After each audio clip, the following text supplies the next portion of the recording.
How are we getting on, folks? Look, after today, I was sort of glad to be sort of getting back on form, but as you all probably know, there's still a few nooks and nooks and crannies need to be ironed out. An awful lot of seconds there today. Some very very unlucky, some just not good enough. Um, One non-runner in Gone Racing. Um, and of course that unfortunate faller there with Mystery Stowaway. But look at overall, I'm happy enough. I've got my first winner, and I don't know how long in Alabaster at I think it traded around 4-1 or 7-2 or something along them lines.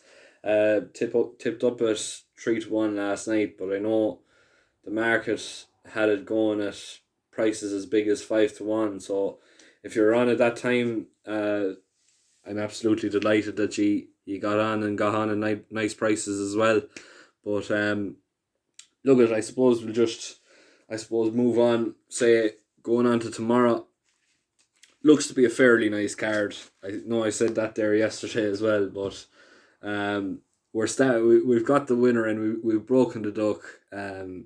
So look at we're going to I suppose give tomorrow a go again anyway, and there's a few nice each way prices there that I think might be very interesting and all that. But like I know there's one odds on shot here, and there's a forecast and trycast in the first as well, which I'm going to get onto.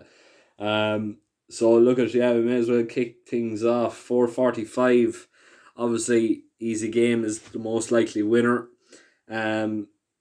But he's 1-3, so we're not going to have a bet on him. Just the simple fact is that it's just going to be an absolute nightmare for the likes of, I suppose, putting the risk into lumping money on just to get, I suppose, money back with a little bit added onto it. Really and truly, at the end of the day, 1-3 isn't worth lumping on for Easy Game here. I definitely think he's going to be the winner, but look, it's more of a sit back and watch race than I suppose going and having a punt on it yourself. Really and truly, this horse looks to be a very very easy winner, and it's going to tie in very nicely with Easy Game. But if you're going to have a bet in a race, I suggest very minimum stakes and do it in forecast or trycast form. Now, I've had a look at the cards. There's a few horses in here that sort of look the part at big prices, but just not an Easy Games level. So to follow him home, I'm going to take a chance and Knock on Steel at 10-1. I don't really know what way that's going to work out in terms of returns or anything like that, but really and truly, Knock on Steel is in the form of his life. Brian Jordan is a fairly limited trainer, and he's just banging out the winners. It's just simple as that. Like, he had a very good win in Killarney, if I'm not mistaken, that time. And look at, if he can reproduce that form, he'll follow Easy Game home easy as you like. It'll probably be about 10-15 lengths behind him, but really and truly, at the end of the day, Knock on Steel is the best of the rest of them, really, at the end of the day. If you're feeling adventurous and you're feeling like a trycast is on, my selection for third place would be Razul. I think he's trading in around 6-1, 7-1, in around those prices. But after a very easy course and distance winner, as you all know, Tramore, it likes its course and distance winners, and it likes, as you've seen there today with the likes of Elegant Dan, like, they all put in a fairly good run and put in, like, and they're all the time up in the money places, like, sort of a thing. So really truly, at the end of the day, I can't see Knock on Steel being bet into second place, and Razul is the best of the rest of them, really, at the end of the day, in terms of course form and distance form and everything else like that. So look at Easy Game, Knock on Steel, Razul could turn out to be a fairly nice trycast. I can't honestly explain to you what the prices might be, but yeah, it could turn out to be a fairly nice return. Now, moving on to the 515, we're going to take a very big chance. We're going to back a reserve. Backing a reserve didn't really work out for us this time today, but we're going to take another chance. We're going with Sleeve Murray Lass, currently trading around 14 to 1. We're going to take a chance on each way this time. This race here is poor enough, really and truly, at the end of the day. Friary Gold, out of the named runners, is the only real one with any real promise. In my eyes, anyway, in this field, like, there's no 2-3 horses really that are jumping off the cards or standing out or anything like that. And look at the good ground or any like rain or anything like that that'll make the ground sticky won't really, I suppose, play in the hands of a few of these outsiders there today. So they might be pulling out of the race because of the going in the ground. And that'll make room for this Sleeve Murray Lass. She's first reserve, currently in around 14 to 1. But look at, she had a good run in Kilbeggan. The form ties in fairly nicely here with this sort of company. Really and truly, at the end of the day, I would have no problem seeing this horse coming in. I know I said that about Gone Racing yesterday as well, but really and truly, like, the ground more than likely will, I suppose, like, there is rain, I think, promised over the weekend. Whether it's going to come tonight or tomorrow, I don't know. But if it comes tonight, that'll make the ground very, very sticky. It'll make the ground very, I suppose, unconventional in terms of, say, suiting to the styles of horses in this race. There's a few there at the bottom of the ladder and bottom of the market that just don't look like they will want any rain at all whatsoever. So really and truly, that will mean that they are more than likely going to be withdrawn and more than likely going to be, I suppose, taken out of the equation. That'll make room for Sleeve Murray Lass. Her price will drop down massively because only herself and Friary Gold are the two sort of ones similar enough competition to each other. And yeah, look, I'm going to take a chance. I'm going to say Sleeve Murray Lass at 14 to 1 is the best bet of the day. Obviously, if she doesn't get in, Friary Gold to win. Now 5:45, we're going with Bonarch at 5 to 2. This is the next best horse of the day. As you all know, John Ryan, he's going in fairly good form at the minute. I don't know what it is about him or what it is with himself and Danny Mullins, but someone somewhere must have put a curse on me with backing their horses, because you had that one in Ballinrobe. I can't think of the name now. The 10 to 1 that was about 20 lengths clear. I got nabbed in the line. Then you had Mystery Stowaway there today that fell coming up to challenge two from home. And both of them were ridden by Danny Mullins and very, very unlucky. But the times we didn't back them then, they came along and bet us. So look, I don't know, you make what you want out of that, folks. But yeah, look, we're going to chance Bonarch. As you all know, we tipped him up there in Roscommon there around June time, if I'm not mistaken. He led from the very start and made all, and he was a very, very easy winner. Really and truly, I can't see any difference here. I can see the horse going from the front. Tramore is normally known as a front runner track, or up the top of the pace anyway, really. You wouldn't really see many hold up horses winning around Tramore. So this, for me, is one of the more, it's one of the more confident horses of the day.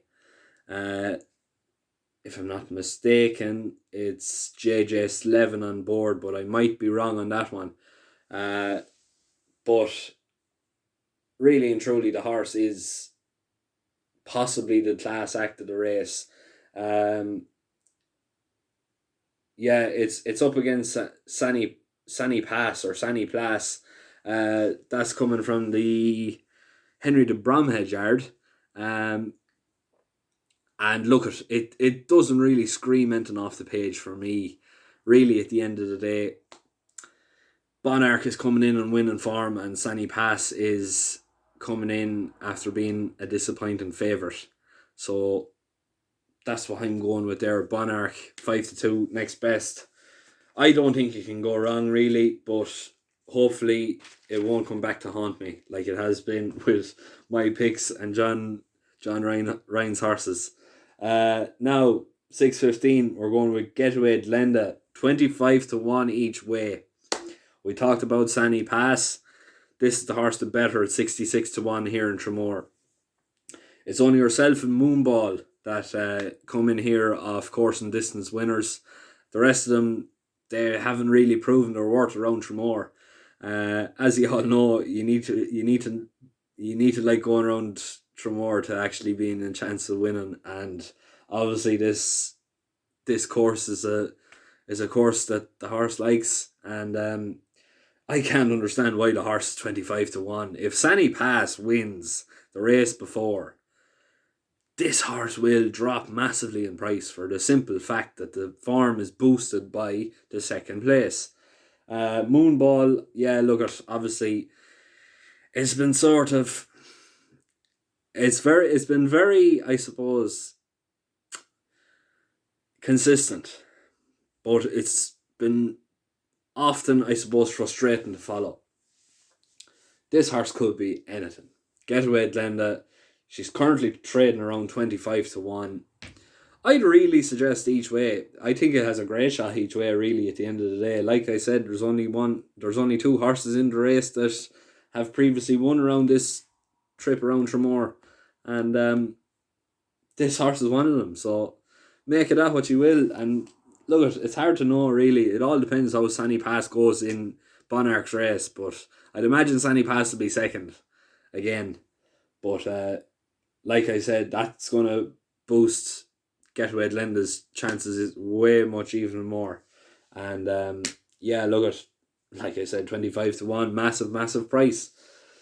Now 6:45, we're going with Abbey Shore 7-4. This horse is the nap of the day. Not so much of confidence really, but it's the class act in a poor field.